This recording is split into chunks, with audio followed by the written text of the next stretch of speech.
जो सेवक हैं वो भूत हैं, प्रेत हैं, राक्षस हैं, बैताल है, कुष्मांडा है, भैरव है। अगर आपकी कॉन्शियस बिल्ड है तो आपको बहुत कुछ नज़र आ रहा है। जैसे एक समय पे 5, 7, 10 प्रतिध्वनियाँ सुनी जा सकती हैं।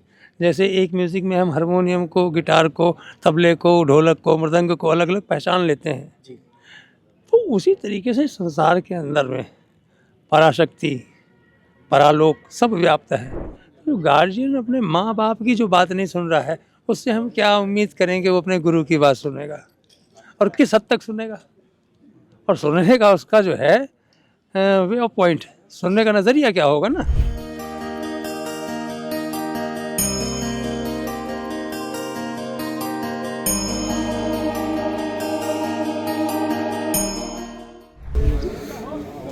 जाने दो।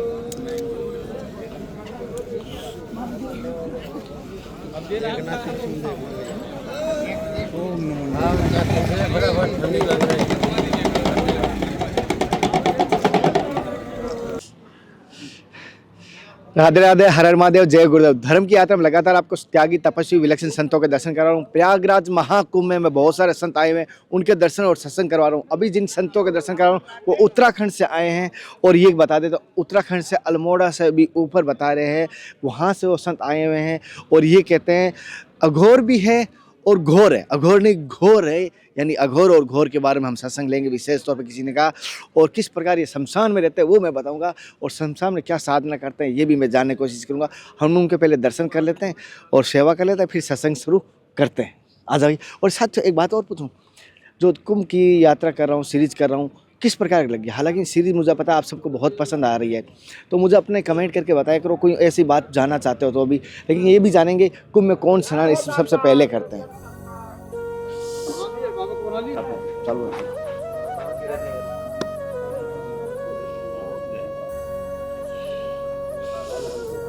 जी बिल्कुल जी, एक विजिट करो नैनीताल की। अच्छा जी जरूर। प्रयागराज के बाद मैं अल्मोड़ा रहा हूँ, मैं रामगढ़ में हूँ। अल्मोड़ा मेरा गुरु स्थान है। अच्छा, आओ फिर उधर पाताल भुवनेश्वर में कब जंगल में रहते हैं, आए वो स्नान के लिए एक दिन आएंगे बस। उस प्रकार के महात्मा जो समाज में नहीं आते, मतलब गुफाओं में रहते हैं। कोई ऐसा मैं इतनी आपको पता धर्म की यात्रा में करता हूँ, लेकिन वो मेरे से आज तक कि तो आज्ञा पालन कर रहा है वही मेरी सेवा है, वो ऐसा कहते हैं। आध्यात्मिक धर्म का प्रचार हो और लोगों को गुरुमुखी की तरफ लेके आ सको, जो मनमुखी है उनको कोशिश कर रहे हैं। बाकी करने वाले मेरे आपकी से कम 50-60 एपिसोड हमने आपके जी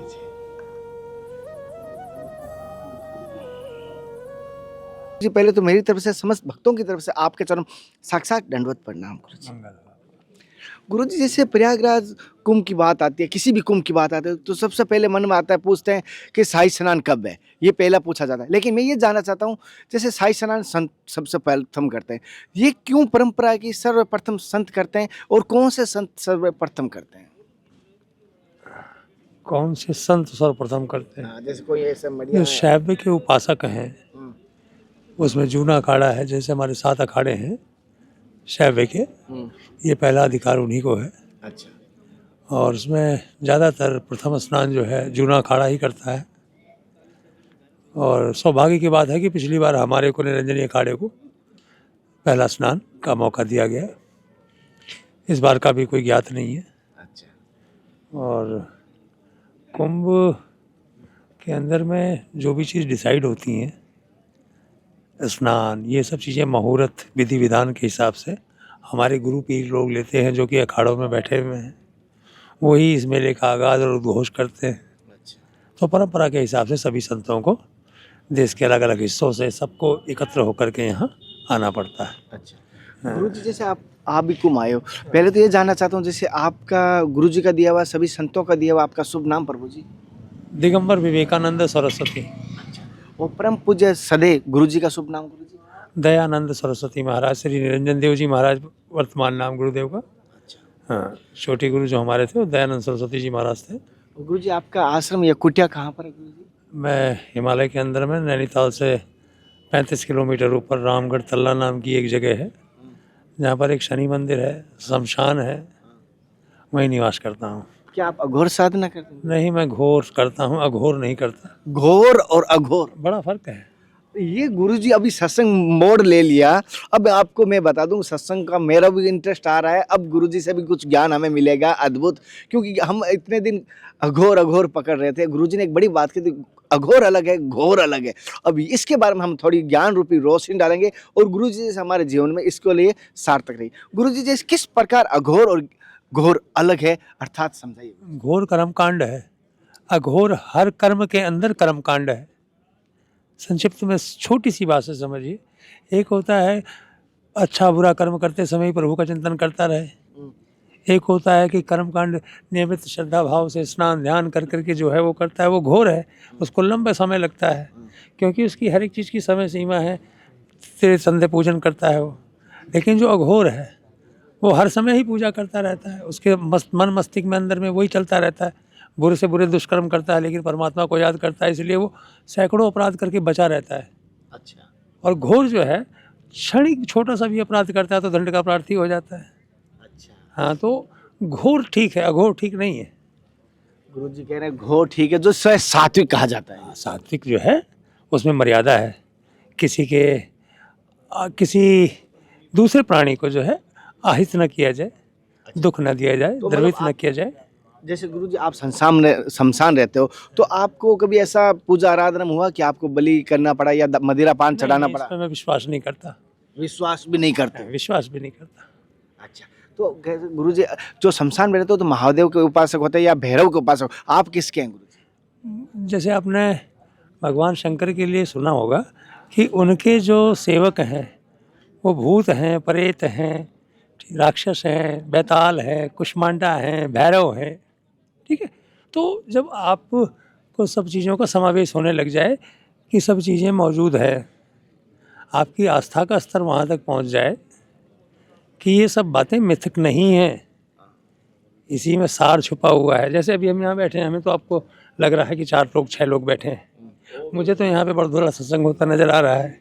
ये दृष्टिकोण है कि आप किस दिशा में देख रहे हैं और उसके पीछे आपके अंदर में मन मस्तिष्क के अंदर में विचार कौन से केंद्रित हो रहे हैं जिसको आप सामने प्रस्तुत कर रहे हैं। तो इंसान जो भी देख रहा है उसको उतना ही दिख रहा है जितना उसकी कॉन्शियस है। अगर आपकी कॉन्शियस बिल्ड है तो आपको बहुत कुछ नज़र आ रहा है। जैसे एक समय पे 5, 7, 10 प्रतिध्वनियाँ सुनी जा सकती हैं। जैसे एक म्यूज़िक में हम हारमोनियम को, गिटार को, तबले को, ढोलक को, मृदंग को अलग अलग पहचान लेते हैं। तो उसी तरीके से संसार के अंदर में पराशक्ति, परालोक सब व्याप्त है। तो घोर ठीक है, घोर ठीक नहीं है। जो घोर करते हैं उनको इन सब चीज़ों की प्राप्ति होती है। गुरुजी एक चीज़ और पूछना चाहता था, जैसे आपने कोई भी भक्त आता है आपके पास, साधक आता है, तो आप क्या मार्ग बताते हो? ऐसी वाणी बोलिए मन का आपा खोए, औरन को शीतल करे आपहु शीतल होए। महाराज जी जैसे कि ये ऐसी वाणी बोलिए जो अपने को भी शीतल करें, औरों को भी शीतल करें, ये बड़ी बात है। और महाराज जी जैसे कह रहे हैं, महाराज जी एक चीज़ है, आज के देश की स्थिति को देखकर, जैसे बहुत आप इतनी तपस्या करते, आप तो कंदरों में चले गए, गुफाओं में चले गए, लेकिन पीछे जो समाज है ऐसा दिशा में जा रहा है, तो आप क्या कहेंगे? एक मुस्लिम फिलोसफर का एक लाइन याद आ गई है, वक्त का हर शय गुलाम होता है। सनातन आदि है, अनंत है, ये लुप्त नहीं हो सकता। ये वैसे ही है जैसे चढ़ता सूरज, कुछ समय के लिए तो डूबा नजर आता है लेकिन फिर उदित हो जाता है। तो जहाँ संसार इस वक्त जा रहा है लास्ट में घूम के वहीं आएगा, कहते हैं ना, अर्थ जो है गोल है। तो विचारधाराएं जब ज़्यादा वैसी हो जाती हैं, जिसको बोलते हैं तामसी हो जाती हैं, तो कल्प का अंत भी आता है। तो ये अपने पतन की तरफ जा रहे हैं, तेजी में जा रहे हैं। कलयुग का प्रभाव जो है उनको लेके जा रहा है। ये अपने गार्जियन की नहीं सुन रहे हैं। हाँ, सच बात कह रहे हो आप। ये अपने गार्जियन की बात नहीं सुन रहे हैं। तो गार्जियन अपने माँ बाप की जो बात नहीं सुन रहा है, उससे हम क्या उम्मीद करेंगे वो अपने गुरु की बात सुनेगा, और किस हद तक सुनेगा। और सुनने का उसका जो है वे ऑफ पॉइंट, सुनने का नज़रिया क्या होगा ना। क्योंकि जिस माँ ने उसे उंगली पकड़ के चलना सिखाया, उससे तो वो कोई काम कहेगी तो कर रहा हूँ, हो जाएगा, कर दूंगा। यही शब्द है। वही तो चलो माँ बर्दाश्त कर लेती है, क्योंकि माँ परमात्मा है। गुरु जो है परमात्मा का अंश है। गुरु तो कहता है चल अब किनारे हो जा, तू, तेरी ज़रूरत नहीं है भाई, हैं, मैं तेरी माँ नहीं हूँ कि उंगली पकड़ के चलना सिखाऊंगी। एक बार बोल दिया, 2 बार बोल दिया। तो संसार जब अपने ही मानसिकता के कारण पथभ्रष्ट हो जाता है और आचरण का साथ छोड़ देता है, तो उसके जीवन में वही चीज़ें प्रारब्ध के रूप में आती हैं। और जो आपने सवाल किया कि संसार दौड़ता चला जा रहा है, तो इनके सामने इनका किया हुआ ही तो आएगा। जो ये कर रहे हैं वो इनके सामने आएगा। तो दुख तो होता होगा। मैं जैसे घर में हूँ, समाज में बीच में हूँ, तो मुझे भी दुख होता है। तो आप जब समाज में आते हो, जैसे कुंभ में आते हो, तो आपको तो कंदरों से जो तपस्या करके आते हो, आप जन कल्याण के लिए आते हो, और फिर आपको ऐसा जन का देखते हो, तो दुख तो होता होगा गुरुजी। मन में तो दुख तो पूरी प्रकृति को है। दुख, मेरे दुख की तो कोई आप तुलना ही ना करो, कहीं है ही नहीं मेरा दुख। सबसे बड़ा दुख तो मेरी इस धरती माँ को है, प्रकृति को, जिसको मैं इतना दूषित कर रहा हूँ, ठीक है ना। ये संसार के अंदर में आज आप देखिए ना, अवेयरनेस के नाम पे कहते हैं स्वच्छ भारत। आदमी सिगरेट पीता, डिब्बी फेंक दिया, डस्टबिन रखा हुआ है, लेकिन आंख होते हुए अंधा। अंधा। तो इन बातों को देखते हुए लगता है कि ये सोए हुए हैं, ठीक है। हम 100 साधु हैं तो उसमें से 10 हो सकता है प्रचारक हों, सुधारने की, समाज सेवी वाले कृत करें, लेकिन 90 ऐसे होंगे कि जो अपनी साधना से मतलब रखेंगे, उस समाज के उस दृष्टिकोण पर नज़र नहीं रखेंगे। वो कहते हैं भजनानंदी साधु जी से। जैसे गुरुजी ने कहा, एक बड़ी बात कही है, गुरु और शिष्य, गुरुजी ज्यादा नहीं करते। जैसे बंदर वाली बात है कि बंदरी कभी भी अपने बच्चे को पकड़ती नहीं है, बच्चा स्वयं मैया को पकड़ेगा। उसी प्रकार गुरुजी तो इशारा कर देंगे शिष्य को, अब बच्चे को है पकड़ना है, छोड़ना है। अगर छोड़ेगा तो वहीं रहेगा, शिकार होगा किसी का, अन्यथा गुरु के सानिध्य में अंगुली पकड़ेगा तो अपना आप चलेगा। सही है गुरुजी? बिल्कुल सही, बिल्कुल सही। गुरुजी जैसे आप भस्मी रमाते हो, कितने समय से एक भस्मी आप रमाते हो? ये हमारे गुरु पीरों के आदेश के वजह से रमानी पड़ती है, ठीक है। अच्छा। अब नहीं तो हम भी अपने स्थान में रहते हैं, तो भस्मी वहाँ नहीं रमाते हैं, अखाड़े में आए हैं। तो गुरुजी जैसे मेरे को ठंड लगे, इनर पहना, जैकेट पहना, आप ऐसे नंग दिगंबर अवस्था में हैं। ये गुरु कृपा है। गुरु कृपा से हर चीज़ संभव है। गुरु प्रसाद दुर्लभ कुछ नहीं।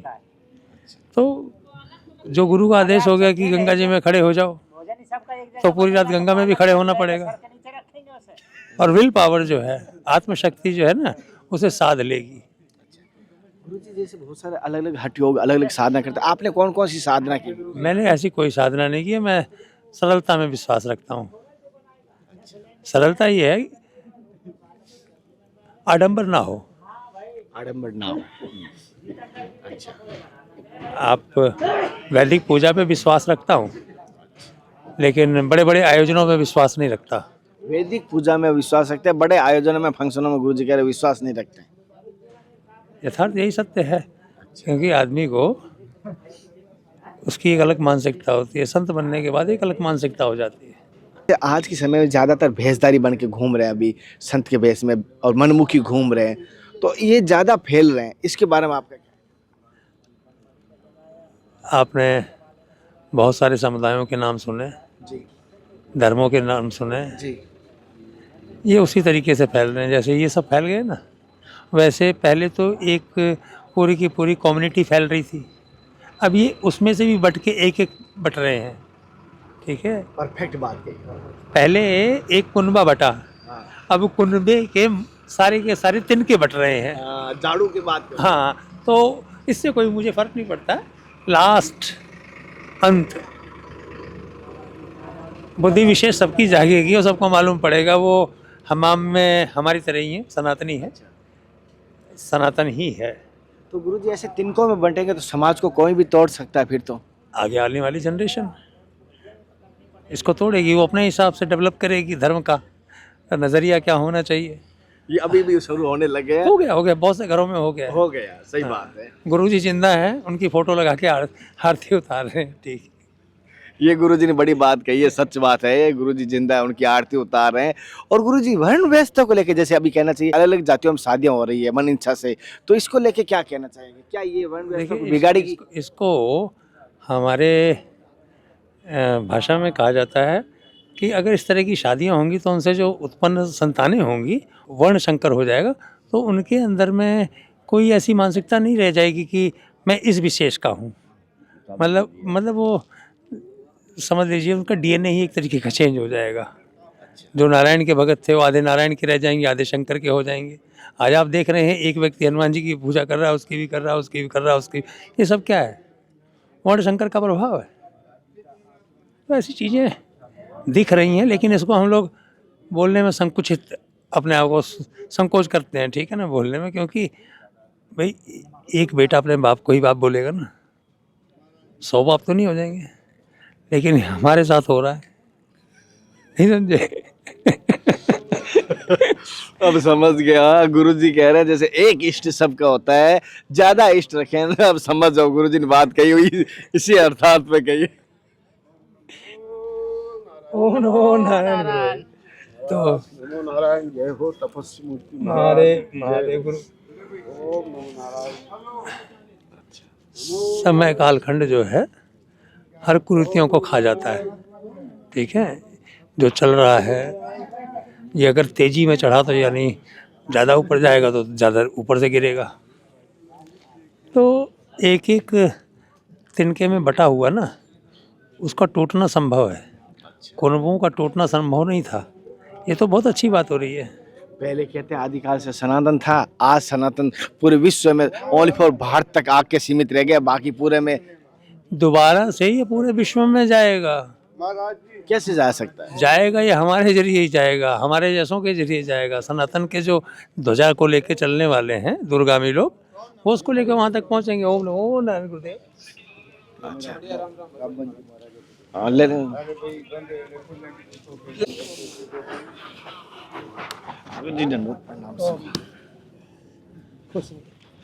हेलो,